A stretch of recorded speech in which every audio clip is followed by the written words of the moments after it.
Boys, welcome to today's video. You're probably like, why the heck are we watching you make coffee, man? I'm giving you a little bit of day in the life, like what I was thinking about last night. Woke up this morning and was like, we are doing the Defender body today.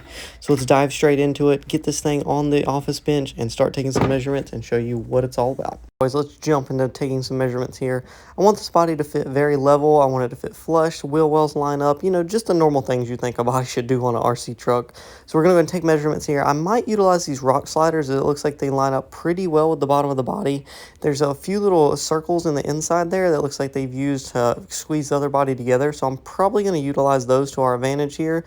But I'm also going to go ahead and take some dimensions of the inside because we might try to utilize the body post, almost kind of like Traxxas does in a scenario with their clipless body system.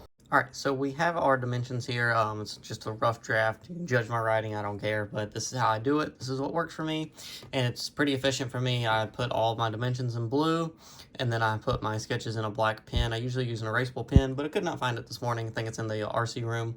But yeah, so I have the chassis side as far as what the Vanquish factory rock sliders look like. They have 4 convenient holes to kind of help squeeze the body together, so we're going to utilize those. Then we have the body right here, body side. We also have 3 holes in the body. I'm hoping I can kind of get to line up somehow and make a bracket. My goal with this is a clipless body system, so I'm really trying to make sure there's no holes in this body. I don't have to put any screws in it. The thing just pops down like a Traxxas body, and it's really nice and efficient. And with this, I really just want it to be super easy, super quality, and just something kind of like it's never been done before. I want this hard body to fit on here. I want it to be snug, and I want it to make sure it stays and gives you guys a quality product you can do. And if you're interested in this stuff more than just for the VS410 Ultra, I'll be happy to make this for the TRX4s. I can make a clips body system for that to transfer that over. Let me know. I know this Land Rover body is not that popular. Not everybody's like digging on Land Rovers and all that stuff. I plan to make some bodies of my own in the future and do some cool stuff like that. For right now, it's kind of just dipping my toes in the water, kind of seeing what all is possible and what all I can do and kind of what all I like to do and be able to provide you guys value because I like it so much. It doesn't even feel like work for me. I just genuinely love it, and it makes me so happy. So let's dive into this. Let's load up Fusion 360 on the computer here and see what we can come up with, guys. Let me know down below. What are you thinking about this? Do you like Fusion 360? Are you using SolidWorks? Are you a Tinkercad guy? Are you a Blender guy? What are you using for your stuff? Let me know down below what software you guys are liking to use. Let's dive into this. So let's fire up Fusion 360 here. We have our rough sketch of the engine bay. I measured everything out, labeled it. It's got 3 different sizes. We have our dimensions for the body post, and there's 2 screw holes in the back of the body.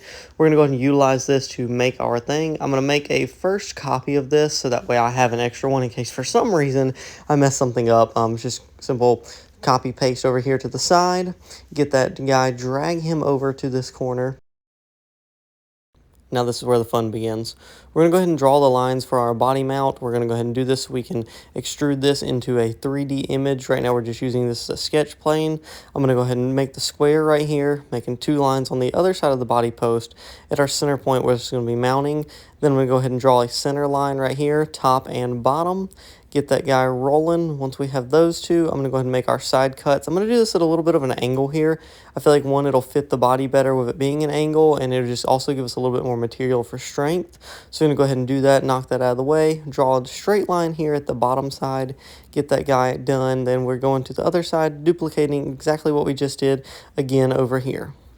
Alright, once we've duplicated this on the other side, essentially, drawing this line, connect it to the very edge, make sure we get it to all highlight so we know it'll blow it up in a 3D design, taking it from this 2D image we have right here. Looks pretty good to me, boys. Alright, I was trying to catch you before the printer started, but this thing is super quick, so it started. But before it gets all the way going, that's it, boys. That's prototype number 1. That's how I go about it. I may not go about it the most professional way. I do have a degree in this. I go about it my way. I go about what works for me. Everybody is different. I don't use Fusion 360 every day. I'm starting to use it more and more now that I've changed up the lifestyle a little bit, and I'm able to, and I'm super thankful for that. So I'll get better with time. I came from a different software, the old-fashioned writing the pencil. When me and Brad went to school, it was pencil work, and then you put it on the thing. So we didn't have all this stuff. I'm learning this every day, and I'm just excited to do it.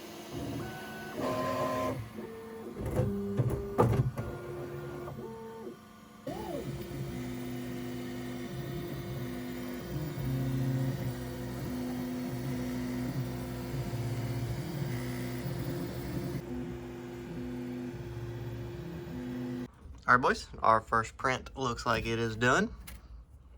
Get this off the thing. I don't think I made these large enough.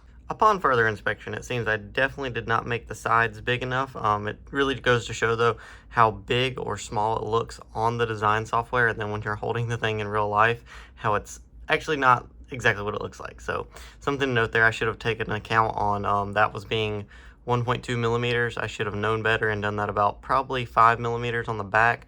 So it's no big deal, though. As long as the shape is good, which we're about to test right now, we'll be able to extend those and it won't take no time. Just look at this for a second, though. Look at the bamboo labs. Look at this. Look at this quality. The whole thing, guys, is just quality. Oh, that's me. That's not the printer.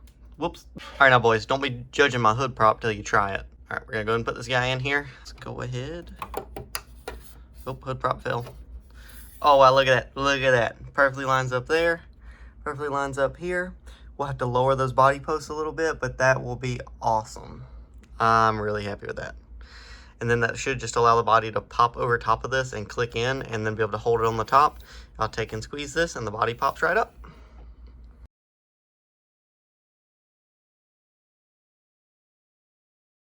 Like we were saying, boys, we want this to be super nice. We want it to fit in there simply, and we want it to also just perform great. I don't want any troubles with this thing. I don't want it to be super weird. I want it to be a super easy, beneficial product that you guys can purchase if you want to get this on your truck, and it just helps everybody. Super easy to use, looks freaking fantastic, and we're going to have a little bit more spicy options on top of this, so it's not just like pop your hood and you just have a bracket there.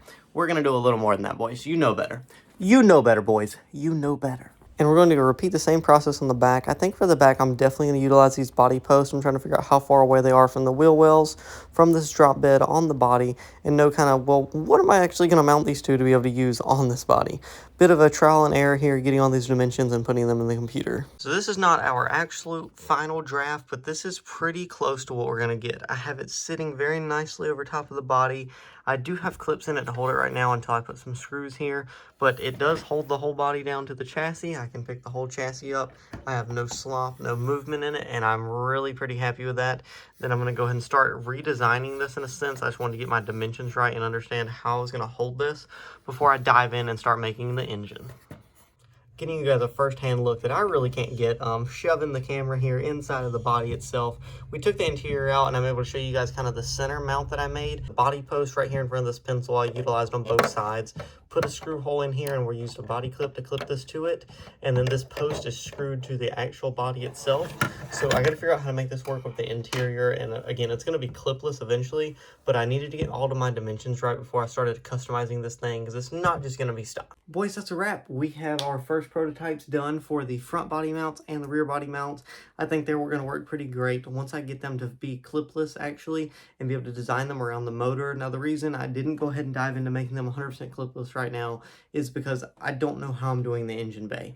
I know what motor I'm putting in here, and I'm super excited to share that with you guys of what motor we're shoving in this guy, but I don't exactly know how it's going to fit with that piece. So you may be like, well, it's kind of counterintuitive, Quade, to go ahead and design the piece if you don't even know how it's going to fit around the motor. Yes and no. I just kind of wanted to make sure that it was going to be doable, very easily accessible, and just kind of toy with this stuff, because I haven't really messed with any of the clips before in the Fusion. Like I said, I'm still learning this software. I'm very new to it, so thankfully I'm able to kind of do all this stuff and learn along the way. Guys, really hope you liked the video. If you did, drop it a big like. Thank you so much for checking this out. Drop some comments down below. Do you like the stuff? What do you think? You got any ideas to share with me? Let me know you guys' ideas and opinions about this stuff. What have you put on your Land Rover body? Let me know in the comments down below, guys. Hope you're having a beautiful day, morning, night, afternoon, whenever and however you boys are watching this video. I hope you have an awesome time, and I thank you so much for taking time to watch this video. I can't wait to show you what's coming. I can't wait to show this thing actually driving. Me and Chase have a very special video coming up, and we're trying to get Brad involved, and I'm pretty sure we talked him into it. I mean, Brad, you're watching this. Drop a comment down below. Let me know. We talked you into it, right? I mean, we had to. Video coming very soon, boys. It's going to be awesome. I can't wait. As soon as it's not a muddy disaster outside the house, we are diving into it. See you boys later.